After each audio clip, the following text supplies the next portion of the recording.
Fun times here at the Adams County Fair. Trevor Mader with you. Fair coverage brought to you by Western Iowa Mutual Insurance. Talking with Evie Ganfield, the County Youth and Outreach Coordinator here. And Evie, obviously a very interesting fair in terms of the way you guys had to go about it, but nonetheless, some sort of fair. What's been going on right now? Right now, yesterday we kicked things off. We started the static shows. That's the kids bringing in their, all the projects that they've been working on building throughout the year. And I was so pleased. We were able to pull that off with judges and kids meeting and talking. Honestly, last night when I went home, I was so happy. The smiles we saw on the kids' face, we were able to make that happen to them.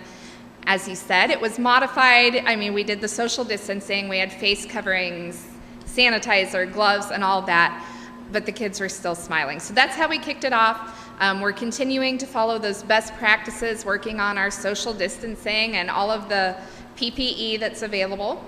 And we're just continuing. As a youth coordinator, I mean, you spend all year working with the youth, trying to get them ready for this. How tough does it make the current situation we're in? It makes it tough. There were so many unknowns, and in March when all of that started rolling out, it was daily, weekly, a change in what we could and couldn't do. And there was from March to the end of May and even in through June where we couldn't do face-to-face programming. So that's impacted, we couldn't have our community clubs meeting together, our dog project, our horse project couldn't get their practices in. So it's really changed how, especially that horse and the dog show looks, because they couldn't get those practices in. So we aren't seeing as many young, new kids showing those events this year, but we continue to build and we continue to just keep going forward, but it did impact not being able to see each other. Now, obviously, this is a busy time of year for you under a normal fair circumstances. Has it kind of changed some of the things you have to do during a normal fair week, or is it pretty similar? This is actually my first year doing this. So, mixed blessing, right? I don't have anything to compare it to and say this is worse. And I'm hoping moving forward, this is as bad as it gets. And every year after this, we'll just be like, oh, that wasn't as bad. Yeah, how important was it for you guys to be able to give the youth who spend all year working on exhibits or working with livestock to show, to give them some sort of fair? I know there's some counties and parts of the state that weren't that fortunate, but you guys were able to. We are. Yet again, mixed blessing. We are one of the least populated county in Iowa, and this has been a great time for that statistic to work in our favor. We can do the distancing a little better. We have smaller kid numbers that we're working with. So that has worked really well in our favor. And honestly, it's really come down to the spirit and the community of Adams County and all of those special, the Extension Council, the Fair Board, the 4-H and Youth Development Committee, all being so passionate that this go on for our youth, and we do whatever we can to get them down here, to give them a little bit of normalcy, a little bit of fair, and I think we're doing that. Fair winds down Monday and Tuesday and Wednesday as well. What are some of the things on tap over the last couple days? All right, so Monday, we will start bright and early at 7:30 in the morning with our swine show. That is our biggest show in Adams County. So that'll be the swine show. We also have the rabbit show that day. And then on Tuesday, we'll move into dairy and beef, and we'll end with the dog show. Evie Ganfield, County Youth and Outreach Coordinator in Adams County. Evie, thank you for the time today, and enjoy the rest of the fair. Thank you very much. Trevor Mader here at the Adams County Fair. Reminder, all fair coverage brought to you by Western Iowa Mutual Insurance. Talking with Board President Evan Maines. And Evan, obviously a really kind of weird fair this year. What were some of the things that went into this fair? Oh, just a lot of people coming together, a lot of different groups and organizations. It took to make this work, and looking at guidelines, CDC guidelines quite a bit, and trying to evolve as they evolved, and I guess it was a total group effort this year.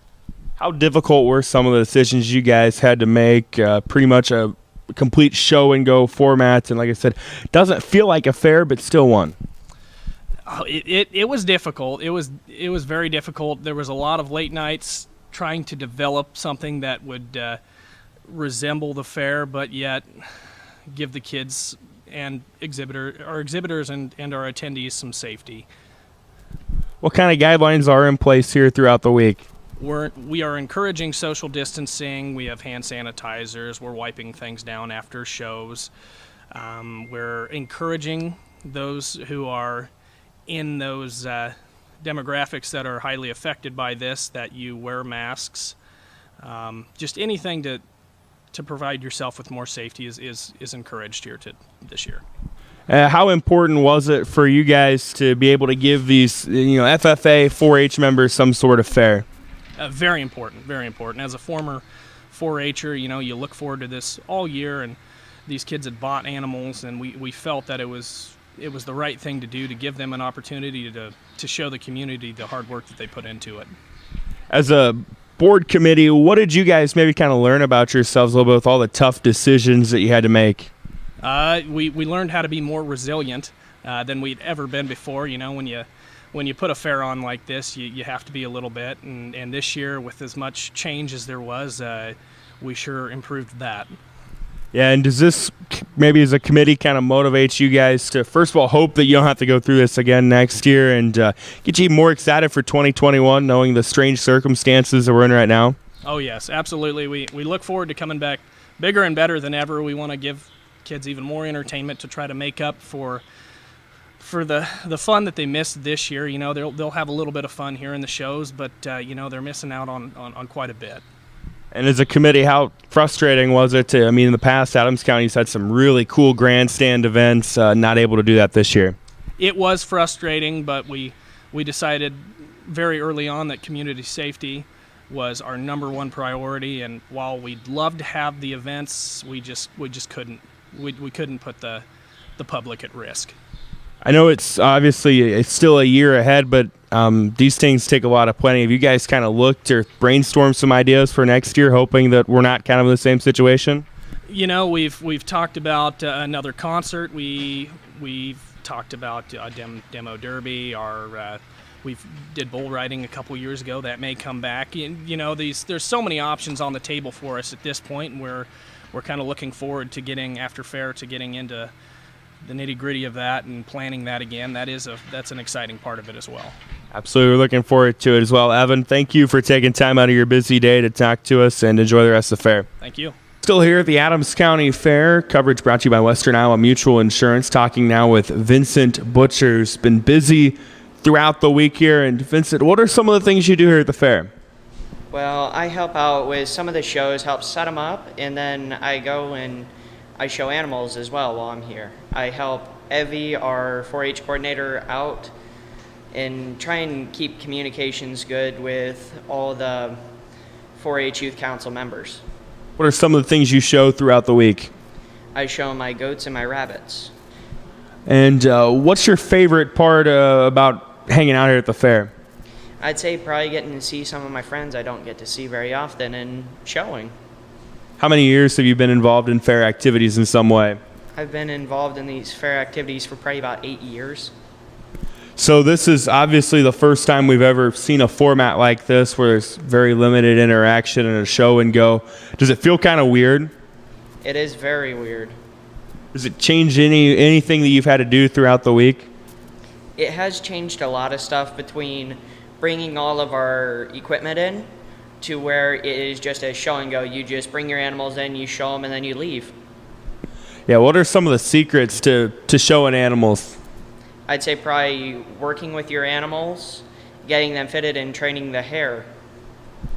And looking at next year, I'm sure given the weird circumstances of this year, you'd like to maybe see some normalcy next year? I would love to. Perfect. Well, hey, thanks for the time today. Enjoy the rest of the week at the fair. Thank you, and hope you have a nice day.